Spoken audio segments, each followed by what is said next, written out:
చంద్రబాబు విలువలేని రాజకీయాలు చేస్తున్నారని ధ్వజమెత్తారు వైఎస్ఆర్సీపీ ఎంపీ విజయసాయిరెడ్డి. మైనారిటీల ప్రయోజనాలకు వ్యతిరేకంగా చంద్రబాబు పనిచేస్తున్నారని ఆయన మండిపడ్డారు. పౌర సవరణ చట్టం విషయంలో టీడీపీ వైఖరెట్టు ఎన్నికలకే ముందే చంద్రబాబు చెప్పాలని డిమాండ్ చేశారు విజయసాయిరెడ్డి. జనసేన పార్టీ నెల్లూరు జిల్లా అధ్యక్షుడు మనుక్రాంతిరెడ్డి వైఎస్ఆర్సీపీలోకి చేరటాన్ని ఆయన స్వాగతించారు. చంద్రబాబు నాయుడు, మీరు ఒక్క ప్రశ్నకి జవాబు చెప్పండి. రాబోయేటటువంటి కాలంలో కేంద్ర ప్రభుత్వం బీజేపీ అధికారంలోకి వచ్చిన తర్వాత మీరు బీజేపీలో భాగస్వాములైన కాబట్టి యూనిఫామ్ సివిల్ కోడ్ను తీసుకురాబోతున్నారు. మీరు బీజేపీ భాగస్వామిగా ముస్లిం సోదరుల మనోభావాల్ని, క్రిస్టియన్ సోదరుల మనోభావాలని దెబ్బతీసేటటువంటి యూనిఫామ్ సివిల్ కోడ్ను సపోర్ట్ చేస్తారా లేదా అన్నటువంటిది ఇప్పుడే చెప్పండి. ఎన్నికలకు ముందే మీ చిత్తశుద్ధి అన్నటువంటిది ఇప్పుడే తేలుతుంది.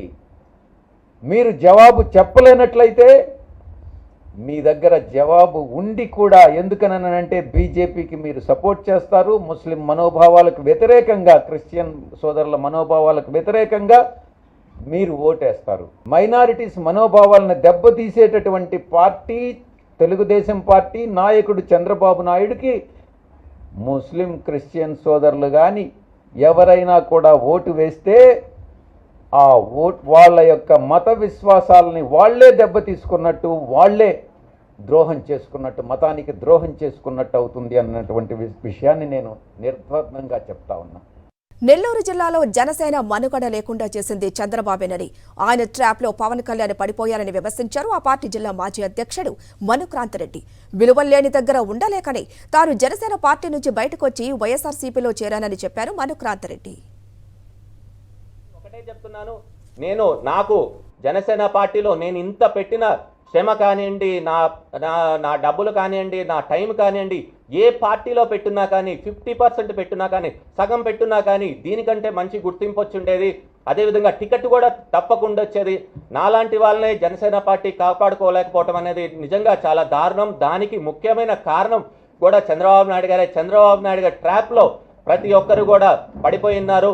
తప్పకుండా ప్రజలు ఈసారి వచ్చే ఎన్నికల్లో తప్పకుండా మళ్ళీ జగన్మోహన్ రెడ్డి గారిని ముఖ్యమంత్రిని చేసుకోవాలా, ఆంధ్రప్రదేశ్కి మంచి భవిష్యత్తు వచ్చేటట్టు చూడాలని చెప్పి కూడా కోరుకుంటున్నాను. జనసేన నుంచి వైఎస్ఆర్సీపీలోకి మనుక్రాంతిరెడ్డి చేరికను మనస్ఫూర్తిగా స్వాగతిస్తున్నామన్నారు నెల్లూరు రూరల్ ఎమ్మెల్యే అభ్యర్థి ఆదాల ప్రభాకర్ రెడ్డి. మనుక్రాంతిరెడ్డి గారి గురించి నాకు చిన్నప్పటి నుంచి కూడా బాగా తెలుసు. వారి తల్లిదండ్రులు ఇద్దరు కూడా జడ్జిలుగా పనిచేశారు. మంచి పెంపకంలో పెరిగిన వ్యక్తి.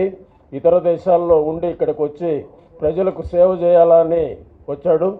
కానీ ఆయన చేసిన సేవలకు తగిన గుర్తింపు రాలేదనే బాధ అనేది ఆయనకు కూడా కాదు, మాకు కూడా ఉంది. ఆయన మా పార్టీలోకి రావడం మాకు మరింత బలాన్ని చేకూర్చింది. ఎందుకంటే ఒక పార్టీ జిల్లా అధ్యక్షులు రావడం అంటే అది చాలా గొప్ప విషయం.